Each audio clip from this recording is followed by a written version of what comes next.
Assalamualaikum warahmatullahi wabarakatuh. Selamat siang kawan-kawan. Kami mempresentasikan tokoh sastra Buya Hamka. Saya Zaki Dananda menjelaskan kelahiran Buya Hamka. Buya Hamka memiliki nama lengkap Abdul Karim Malik Amrullah. Ia juga dikenal sebagai Buya Hamka. Lahir pada tanggal 17 Februari 1908 di Sungai Batang, Meninjau, Sumatera Barat. Ia terlahir dari keluarga yang menjunjung tinggi nilai adat istiadat dan keislaman. Buya Hamka juga memiliki seorang ayah yang bernama Abdul Karim Amrullah. Ia juga dikenal sebagai tokoh ulama penting yang ada di Sumatera Barat.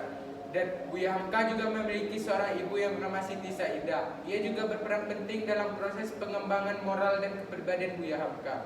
Buya Hamka juga memiliki seorang saudara yang bernama Rusli Umran.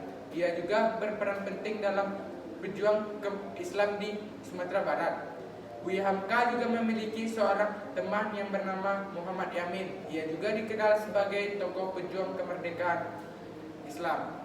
Buya Hamka bersekolah di salah satu sekolah yang ada di Sumatera Barat, dan Buya Hamka mendedikasikan dirinya menjadi ulama, dakwah, dan jurnalis.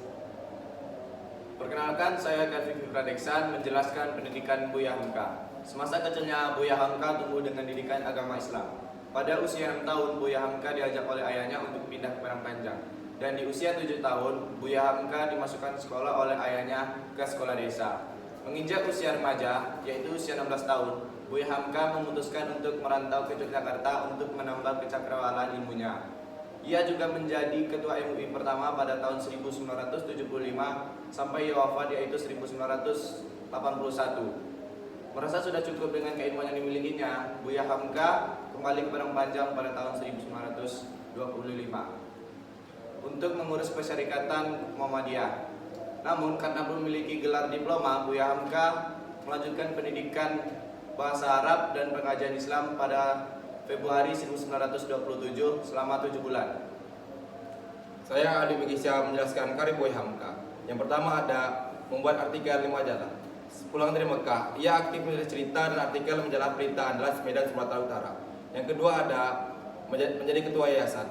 Karyanya semakin meningkat hingga ia dilantik menjadi ketua yayasan YPI Al-Azhar. Dan pada tahun 1975, ia dilantik menjadi ketua Majelis Ulama Indonesia dan menjabat selama 5 tahun. Yang ketiga, perilisan karya pertama. Saat bekerja di majalah, ia berhasil membuat karya pertama yang berjudul Katibul Ummah, yaitu pidato yang dengar di Masjid Jembatan Besi, dan juga Tahfiz Al-Azhar juz 1-30 yang berisi ceramah. Yang keempat adalah membuat banyak novel. Ia membuat novel yang berjudul Di Bawah Lindungan Ka'bah yang berisi hubungan sepasang kekasih yang terhalang oleh adat dan tradisi di tanah Minang, dan juga novel Tenggelamnya Kapal Van de Witch yang berisi tentang terhalangnya hubungan sepasang kekasih oleh tradisi, dan ia berkiprah sebagai penulis, pengajar, dan juga wartawan. Dan dia terjun dalam dunia politik, masyumi hingga partai tersebut dibubarkan.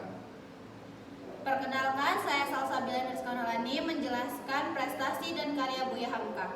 Prestasi Buya Hamka: pertama, ulama besar dan tokoh Islam Indonesia. Kedua, sastrawan dan penulis ternama. Ketiga, rektor Universitas Islam Indonesia pada tahun 1957. Yang keempat, Dr. Honoris Causa dari Universitas Al-Azhar Kairo pada tahun 1958. Yang kelima, Ketua Majelis Ulama Indonesia pertama pada tahun 1975.